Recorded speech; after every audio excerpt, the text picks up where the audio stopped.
palavra aqui para Tito era essa: Tito, ensine, para que não difamem a ninguém. E aqui eu queria dizer algo para os irmãos nessa noite. Ah, pastor, mas alguém fala mal de mim, eu não vou poder falar mal de volta? Não. Tu, porém, tu és diferente, tu és sal e tu és luz. Ah, pastor, mas essa pessoa tal, tem muita raiva de mim, fala de mim, difama, e eu sei que a pessoa fala mal de mim para todo mundo por aí, pastor. A palavra de Deus diz, Tito 3:2, não difamem a ninguém, e nem sejam altercadores, mas cordados, dando provas de toda cortesia para com todos os homens. Os irmãos se lembram da carta a Timóteo? O finalzinho da segunda carta a Timóteo é a carta anterior ao martírio do apóstolo Paulo. O apóstolo Paulo vai citar o nome de um homem lá, Alexandre, latoeiro, um homem que trabalhava com ferro. E o apóstolo Paulo diz, olha, aquele homem me fez muitos males, mas eu acho linda a expressão de Paulo quando ele diz assim, Deus, o Senhor, lhe dará a paga. Queridos irmãos, quando alguém nos fere, isso não nos dá o direito de ferir a pessoa de volta. Porque homens e mulheres de Deus são diferentes. Sabe o que você faz? Faça o bem e você vai acumular sobre a cabeça daquela pessoa brasas vivas. Eu só faço mal para essa pessoa só faz o bem para mim. Perdoar é um dever do cristão. O apóstolo Paulo está dizendo, olha, não difame ninguém. Bem-aventurados sois vós, quando todo mal vos falarem contra vós, quando vos perseguirem, porque alegrai-vos e exultai, porque é grande o vosso galardão nos céus. Isso é o evangelho do Senhor Jesus Cristo. Homens de Deus, mulheres de Deus, não permitam que o inimigo tire o sabor do seu sal. E nem que o inimigo apague a luz de Cristo em você. Você não pode permitir isso acontecer. Deus, o Pai, Ele está guardando as nossas vidas. E Ele é reto e justo juiz para nos guardar. Essa era a mensagem de Paulo aos irmãos de Creta. Ensina isso, Tito, aos irmãos de Creta, para que eles não se contaminem com rancor, com mágoa. Não. Quem quiser ter suas mágoas, quem quiser ter seu rancor, tenha para você. Eu tenho dentro de mim a alegria do Espírito de Deus. Tenho dentro de mim a paz que emana do Espírito Santo. Então Paulo está dizendo aqui a Tito, Tito, não interessa. E Tito, nós vimos no contexto histórico pela manhã novamente, estava numa ilha de pessoas bárbaros. Eles eram bárbaros, eles eram pessoas extremamente arrogantes, difíceis de lidar. Mas Paulo ensina seu filho na fé, meu filho, você é diferente. Então nós vemos nos versículos 1 e 2, a obediência, o respeito às autoridades, que são constituídas por Deus. E nós vimos aqui a santificação, queridos irmãos, e o amor de uns para com os outros. Eu quero convidar você a olhar comigo agora a partir do versículo 3, continuando a exposição versículo a versículo. O versículo 3 está escrito assim: pois nós também outrora éramos o quê? Nécios, Nós éramos o quê, pastor Renato? Você era o quê? Você era desobediente. Eu não acredito que um dia nós éramos desobedientes. Quem mais vai dizer? Desgarrados. Um dia nós éramos desgarrados, escravos de toda a sorte de paixões e prazeres. E ele vai dizer mais, vivendo na malícia, na inveja, e nós éramos odiosos e odiando-nos uns aos outros. A gente não era pedra boa, não. Paulo está aqui tratando de uma pessoa sem Cristo, como é a vida dela. E um dia nós, sem Cristo, éramos isso. Gosto muito da frase do príncipe dos pregadores, né? Pastor Batista, Charles Haddon Spurgeon.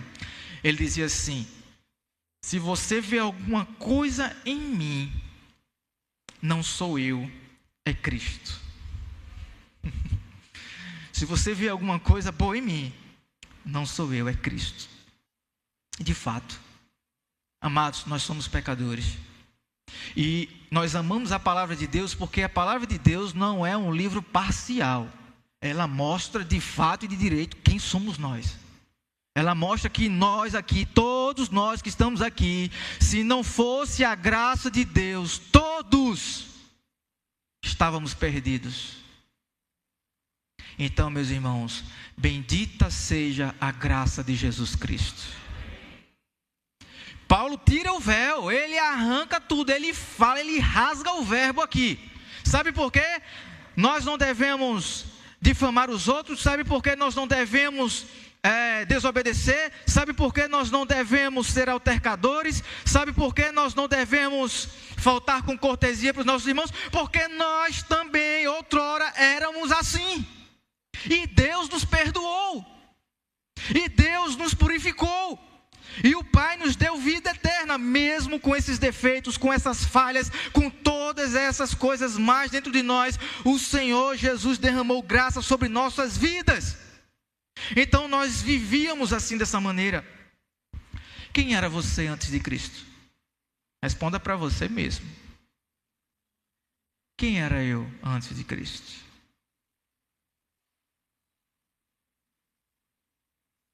Meus irmãos, a graça de Cristo Jesus é o motivo pelo qual você está de pé hoje. Oh Deus, muito obrigado pela tua graça, Senhor. Nós éramos maus, e vou dizer mais, nós ainda continuamos pecadores. Se não for o Espírito de Deus que mora em nós para refrear o pecado, nós voltamos para fazer tudo errado de novo. O Senhor Jesus é tão maravilhoso que Ele não só nos salva, mas aqui entra o processo da salvação, né? Aí entra aqui a ordus salutis, a ordem da salvação. Ele nos regenera. Nós sendo pecadores, Ele nos traz a regeneração. Ele nos santifica. Ele permite pelo qual, através do Espírito Santo, nós entramos no processo da santificação. A cada dia nós nos tornamos mais parecidos com Jesus, graças ao Espírito Santo. E um dia Ele há de nos glorificar, quando o nosso corpo for transformado e nós entrarmos nas moradas celestiais. Bendito seja Deus, porque nós não merecemos nada e Ele nos deu tudo. Eu gosto muito de uma frase também que diz o seguinte, de um pregador muito conhecido na atualidade, né?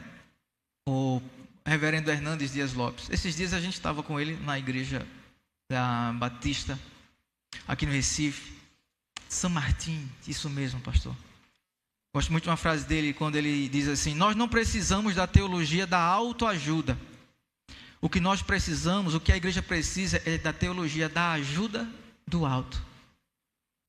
Porque nós mesmos não temos esse poder para nos transformar. É só uma ação sobrenatural.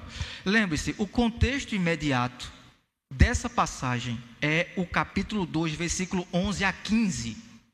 Dentro do versículo imediato, o apóstolo Paulo está falando sobre a graça. Logo, todavia, porém, exegeticamente, sendo coerente com o texto, todas essas questões que acontecem conosco só poderão ser transformadas mediante a graça. Então, é a graça que faz com que nós nos tornemos parecidos com Cristo. E Paulo vai deixar isso ainda mais claro. Versículo 4, veja o que ele diz a Tito. Quando, porém, se manifestou a benignidade de Deus, nosso Salvador, e o seu amor para com todos, não por obras de justiça praticada por nós, mas segundo a sua misericórdia, Ele nos salvou mediante o lavar regenerador e renovador do Espírito Santo. Portanto, irmãos, eu quero relembrar os amados, Efésios 2:8, porque pela graça sois salvos, mediante a fé. Isso não vem, é um dom, não vem das obras, não vem das obras. Paulo deixa isso bem claro em todo o Novo Testamento, nas cartas paulinas, ele fala, ele refala novamente, ele reitera que a salvação não é por nossas obras, e aqui a Tito não é diferente.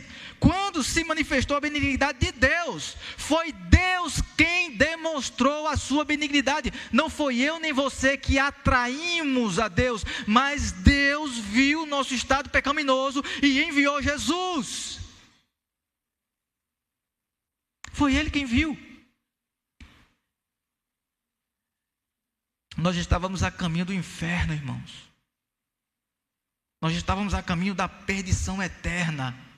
E o Senhor, ao ver seus filhos prestes a cair naquele desfiladeiro, Ele envia Cristo e faz uma ponte que vai chegar lá no outro lado. Essa ponte é o céu. Se Deus manifestou a benignidade através do nosso Salvador Jesus Cristo. E Ele deixa bem claro, essa benignidade de Deus, esse amor de Deus que foi manifesto por Cristo, não foi por causa das nossas boas obras. Não foi. Ah, porque o irmão é tão bonzinho, pastor. Eu acho que toda coisa boazinha que ele faz, o lugarzinho dele está guardado no céu. Será? Meus amados, certa vez chamaram Jesus de bom. Bom mestre, o que eu devo fazer para herdar a vida eterna? Bom só existe um. Deus o Pai que está nos céus. E aí eu trago para os irmãos algo muito sério, né? A queda de Adão e Eva afetou não só Adão e Eva, afetou toda a humanidade. E o pecado ele veio até nós, e nós somos filhos de Adão. Mas o apóstolo Paulo, em Romanos, vai dizer que por um homem entrou o pecado no mundo, mas também por um homem o pecado foi perdoado. E esse homem é Jesus Cristo, o Filho de Deus. Não se engane, meu querido irmão.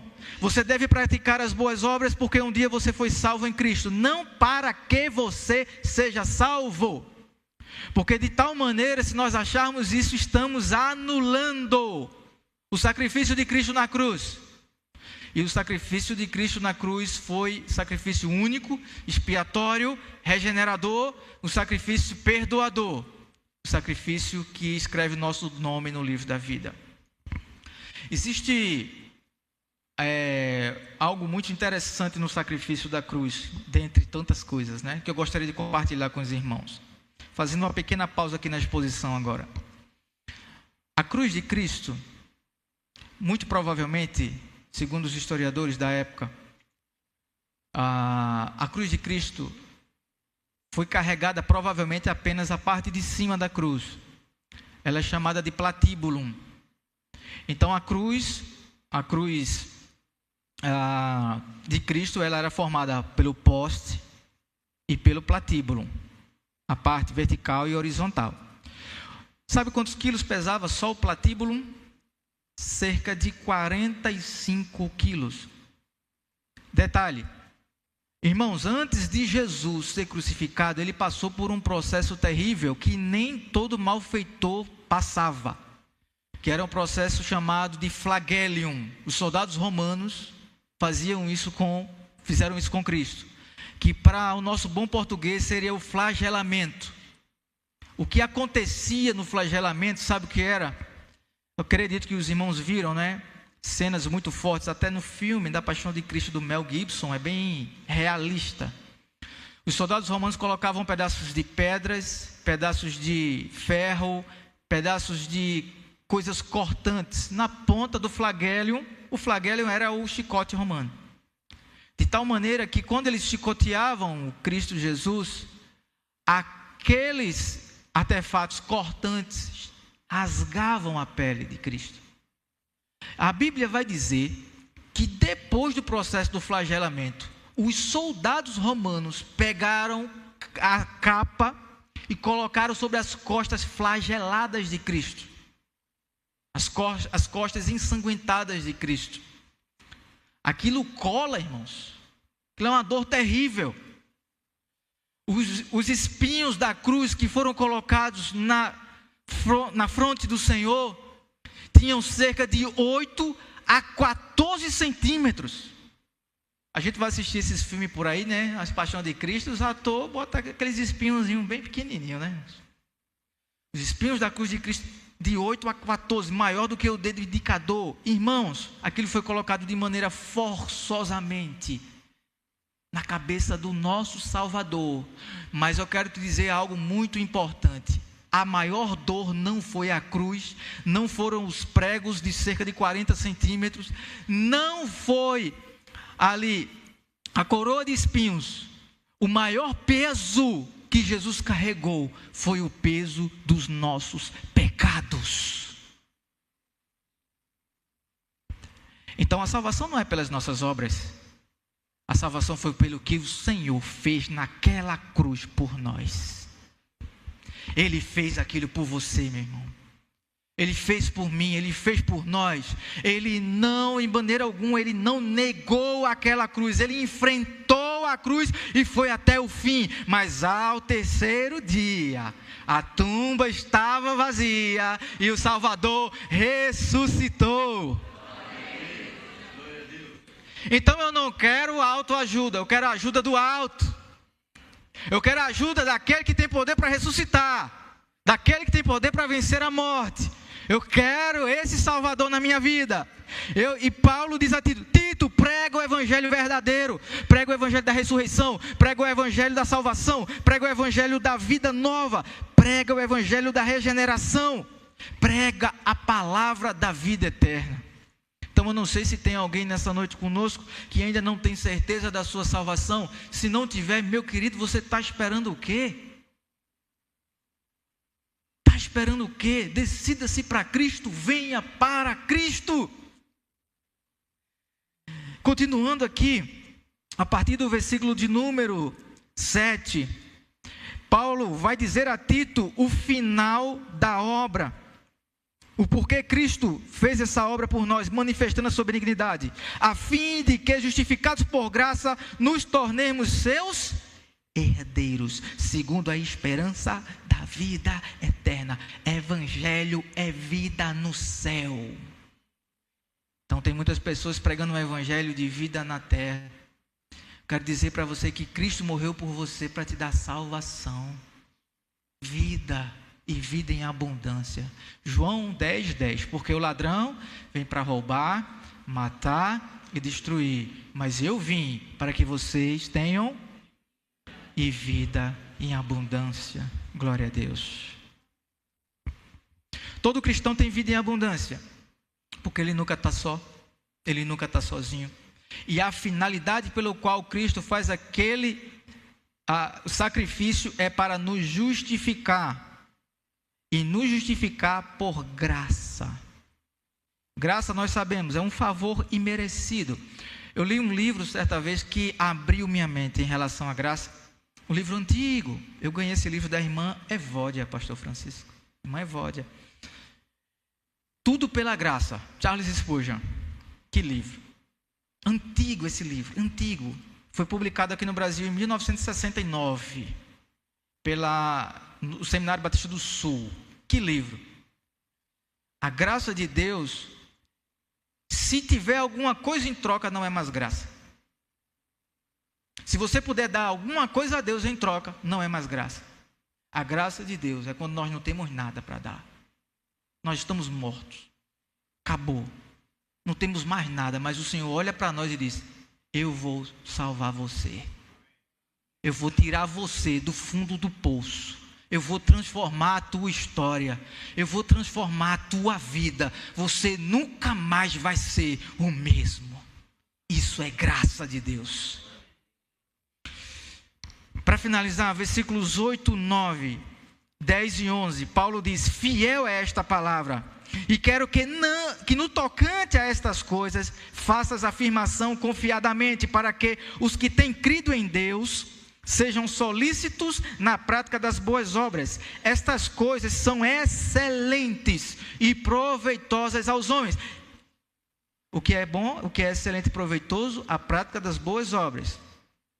Nós fomos salvos para praticar as boas obras. Está escrito em Efésios 2:9. Deus nos salvou para isso. Certo? Então nós vemos o nosso irmão, estendemos a mão para ele. Vemos alguém que precisa, estenda a mão para ele. Aqui Paulo vai dizer: viva uma vida de boas obras, seja exemplo, torna-te padrão. Homens, padrão da família. Mulheres, padrão do lar, padrão dos filhos. Padrão. Eu gosto muito do verso 9, porque o apóstolo Paulo, ele certamente, se não o maior teólogo do Novo Testamento, certamente era um dos maiores, juntamente com Pedro, juntamente com João. Mas olha o conselho do homem que poderia ter respostas para muitas coisas que nós não temos hoje. Olha o conselho dele. Verso 9. Evita discussões. Olha o conselho do, talvez, o maior teólogo do Novo Testamento. O mais inteligente, talvez, ali no Novo Testamento. Com certeza, dos livros, ele foi o mais que escreveu, né? Praticamente metade do Novo Testamento Paulo escreveu. Ele não se ensoberbece para dar respostas a tudo. Ele diz: filhos, evitem discussões insensatas, genealogias, contenda, debate sobre a lei, porque não tem utilidade. Se você vai pregar o evangelho para alguém e ele não quer ouvir, ele não quer ouvir. O que foi que Jesus disse? Bata a poeira no pé, vá para outra casa. Agora a pessoa quer debater, a pessoa quer ter um embate, a pessoa quer estar lá, ela quer ser mais inteligente. Não perca tempo, amado irmão. Ore pela essa pessoa. Paulo diz a Tito: olha, evite discussões. E às vezes, irmãos, muitas igrejas, acontecem em muitas igrejas do nosso Brasil, de haver divisões no seio da igreja. Porque muitas pessoas não têm para entender a visão do outro, coisas que não fazem parte da espinha dorsal do cristianismo. Isso aí nós não abrimos mão de maneira alguma. Mas coisas que não fazem parte da espinha dorsal do cristianismo, as pessoas racham, as pessoas entram em discussão, entram em contenda. E Paulo está dizendo a ti: Tito, tu vai encontrar pessoas que vão te contradizer na ilha de Creta. Então tem cuidado, o teu papel não é ganhar debate. A gente tem um programa de rádio lá em Olinda, programa Palavras de Vida. Inclusive eu já convidei o pastor Pedro para estar conosco participando do programa. E sempre eu recebo uma mensagem lá, alguém querendo começar debate, fazendo aquelas perguntas capciosas, né? Meus irmãos, quando depois a gente sabe de alguém que voltou para Cristo, alguém que se rendeu a Jesus, perder tempo. Tem tantas vidas aí no fundo do poço, precisando de uma mão para subir, e eu vou perder tempo com isso? Queridos, nós devemos nos unir para pregar o evangelho de Cristo Jesus. Paulo está dizendo a Tito: não perca tempo com essas coisas. Seu ministério corre risco se você cair nessa cilada. Verso 10: evita o homem faccioso, depois de admoestá-lo primeira e segunda vez. Eu ensinei isso lá na igreja. Eu disse aos irmãos: olha, o pastor Renato só conversa 2 vezes. Conversou uma vez, não quis, conversa segunda. Admoestou segunda, não quis, evita. Porque a pessoa quer bater, a pessoa quer confrontar, a pessoa é insubmisso. Não tenho tempo a perder com isso. Tem vidas indo para a perdição, e nós temos que saquear o inferno e povoar os céus. Temos que saquear o inferno. O diabo está aí, levando muitas e muitas almas, e nós não temos tempo a perder com essas coisas. Evita o homem faccioso. Evita, sai de perto dele. Procure andar com pessoas que vão agregar coisas espirituais na sua vida. O crente não é para andar com todo mundo. O pastor Renato está querendo regular com quem eu devo andar. Não, eu estou dizendo o que a Bíblia está dizendo. Evita pessoas assim. Você vai ganhar muito espiritualmente. Se você andar com uma pessoa que gosta de orar, tua vida de oração vai subir. Se você andar com uma pessoa que gosta de ler a Bíblia, tua vida de leitura da palavra vai subir. Se você andar com uma pessoa que ama a palavra de Deus, uma pessoa boa, uma pessoa que tenha boa no sentido de uma pessoa submissa, uma pessoa amável, uma pessoa cautelosa, você vai aprender com ela, irmãos. Devemos buscar isso. Pois se sabes que tal pessoa está pervertida, vive pecando e por si mesma está condenada, versículo 11. Nosso papel não é mudar as pessoas. Nosso papel não é pegar a pessoa e fazê-la acreditar da nossa forma à força. O apóstolo Paulo, repito, provavelmente o maior teólogo do Novo Testamento, não estava preocupado com isso. Porque ele sabe, Jesus falou lá em João 16, que o Espírito Santo da verdade, ele virá. E o papel dele é convencer o homem do pecado, da justiça e do juízo. Então, tem coisas que nós podemos discorrer teologicamente, explicar, montar o quebra-cabeça, explicar direitinho. Mas se não for uma obra do Espírito Santo, não vai se converter. Então, todas as vezes, amados, você entrar por essa porta da igreja, você ouvir a palavra do pastor Pedro, do pastor Francisco, dos demais irmãos, peça a Deus, Espírito Santo, Espírito de Deus, eu sei que tu estás dentro de mim, abre meu coração agora, porque meu coração é mau. Jeremias vai dizer, né? Lemos aí Jeremias 17:7, né? E ele vai dizer, se eu não me engano, 17:5, ele vai dizer que o coração do homem é desesperadamente corrupto. Então peça, Espírito de Deus, abre meu coração, para que essa palavra gere transformação em mim. E assim termina a carta de Paulo a Tito, no versículo 11, dizendo a Tito: Tito, fale para aqueles que querem, evite contenda. Dos versículos 12 a 15 são ali algumas recomendações particulares. Ele diz assim: quando te enviar Artemas ou Tíquico, apressa-te a vir até Nicópolis ao meu encontro. Estou resolvido a passar ali o inverno. Então, o apóstolo Paulo aqui estava na Macedônia, então região que tinha muito frio na época do inverno. Então o apóstolo Paulo diz a Tito: Tito, vem aqui perto de mim. Isso é amor pelo próximo. Tito, estou cansado, filho. Eu quero ir para um lugar, passar um inverno num lugar um pouco mais aquecido. Fica comigo, filho. Irmãos, alegrai-vos com os que se alegram. Chorai com os que choram. É isso aqui. É isso que Paulo está dizendo a Tito. Encaminha ali com diligência Zenas, o intérprete da lei, e Apolo, a fim de que não lhes falte coisa nova. Tito, continua servindo a Apolo, sirva a Zenas, para que eles continuem na pregação do Evangelho. O apóstolo Paulo não tinha rivalidade com Apolo. Lá em Corinto estava havendo uma briga para ver quem era melhor. Eu sou de Paulo, eu sou de Apolo, eu sou de Pedro, eu sou de Cristo. Paulo não tinha problema com isso. Tito, ajuda Apolo, vai lá. Ministério não é rivalidade, vida cristã não é rivalidade, para ver quem faz melhor, para ver quem consegue mais. Não. Todos fazem única e exclusivamente para a glória de Deus. É para Ele. Agora, quanto aos nossos, que aprendam também a distinguir-se nas boas obras a favor dos necessitados, para que não se tornem infrutíferos. Ele está dizendo, olha, ensina o povo da ilha de Creta a ajudar quem necessita.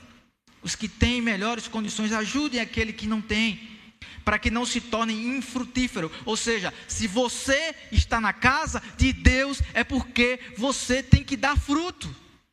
Não existe um cristão que está dentro da casa de Deus sentadinho, satisfeito, tudo bem, tudo ok, e não dá fruto. O que foi que Jesus fez com aquela figueira que não deu fruto? Seca.